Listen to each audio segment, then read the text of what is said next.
In the 1960s, the British were the absolute kings of building elegant, nimble sports cars. Aston Martin, Jaguar, Triumph, names synonymous with grace. But what would happen if you took British elegance, dressed it in an Italian haute couture suit, and stuffed it with a brutal American muscle heart? Welcome to the Jensen Interceptor, a machine that had a serious identity crisis. It was too heavy to be a pure sports car, yet too luxurious to be a gritty muscle car. It remains one of the most misunderstood and underappreciated cars of all time, but trust me, with a massive Chrysler V8 engine and an all-wheel drive system decades ahead of its time, this is a monster that demands respect. Welcome back to the channel. Today, we are uncovering the turbulent history of the Jensen Interceptor and its ultimate variant, the Jensen FF. Don't forget to hit that subscribe button so you never miss our weekly automotive documentaries. To understand the madness of the Interceptor, we have to rewind a bit. In the early 1930s, brothers Alan and Richard Jensen started out as coach builders. They carved out their own niche by using Ford Flathead Fi-8S, an extremely rare move in England at the time. After World War II, they got back in the game. In 1949, the name Interceptor appeared for the first time. But honestly, its design looked exactly like a sad fish. By 1962, everything changed with the Jensen CV8. It boasted a Chrysler 383 cubic inch V8, essentially doubling the horsepower. The only problem was the CV8's design, which looked like an angry mosquito. This polarizing look, combined with dire financial troubles, pushed the company to the brink. The Jensen brothers decided to walk away from their own brainchild. Right then, a savior appeared. Kjell Kvalle, a Norwegian-American businessman. And yes, to this day, I still have no idea how to pronounce his name correctly. Kjell acquired a major stake and initiated a total overhaul. In 1966, the new generation Jensen Interceptor was officially born. It had completely shed the quirky looks of the past.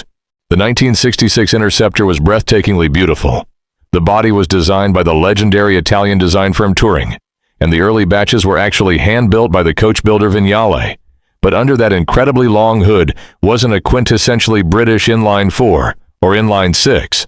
Jensen crossed the pond to America and sourced Chrysler's 383 cubic inch, roughly 6.3 liters, Vi-8.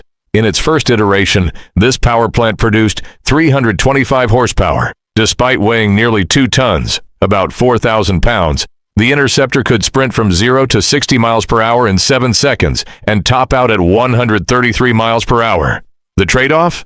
You had to accept a disastrous fuel economy of 13 miles per gallon. Most cars came with Chrysler's 3-speed automatic transmission. The 4-speed manual? It was so rare that you'd have a better chance finding a Ferrari 250 GTO than a manual Interceptor. Only exactly 24 were ever made. Make no mistake though, this wasn't a sports car meant to be thrown into corners. It was a pure Grand Tourer GT, with its lavish leather interior and a glass hatch that opened like a modern hatchback. The Interceptor was born to cruise the interstates smoothly, violently, but with absolute style. Like true aristocrats, the Interceptor didn't change its name. It merely upgraded through generations. Mark I, Mark II, and Mark III. By 1971, when the Mark III debuted, a nightmare known as the fuel crisis struck. The 383 was choked by emissions regulations and churned out a measly 250 horsepower. Pulling a 2-ton body with 250 horsepower?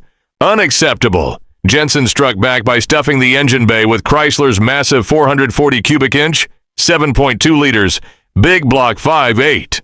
There were 2 options.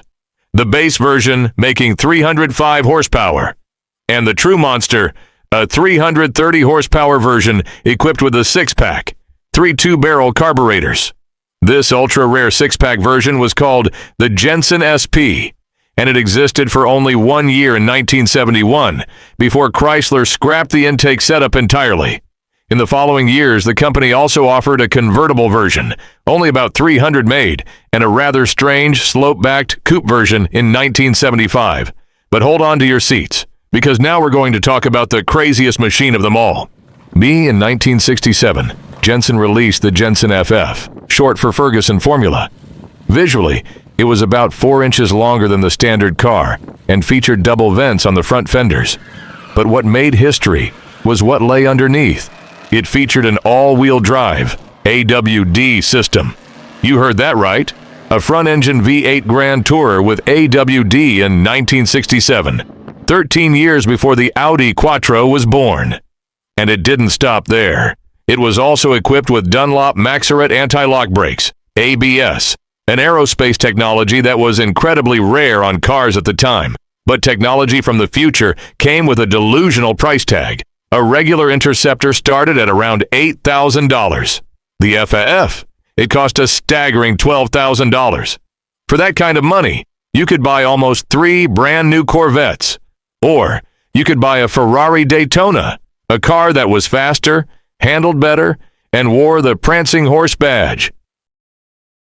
The global energy crisis, economic recession, and poor internal management killed Jensen as a company in 1976. Despite a few flickering revival attempts in the late 70s and 90s, the glory days of the Interceptor were gone forever. In total, only 7,475 Jensen Interceptors across all generations were ever built.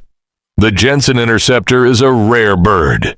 It wasn't the best in its class at any one specific thing, but it was completely unapologetic about what it was. It carried the pride of European design, the swagger of American muscle, and technology that was decades ahead of its time. What do you think of this British machine with an American V8 heart? Let us know your thoughts in the comments below. Don't forget to hit like and share the video if you enjoyed it. We'll see you in the next automotive documentary.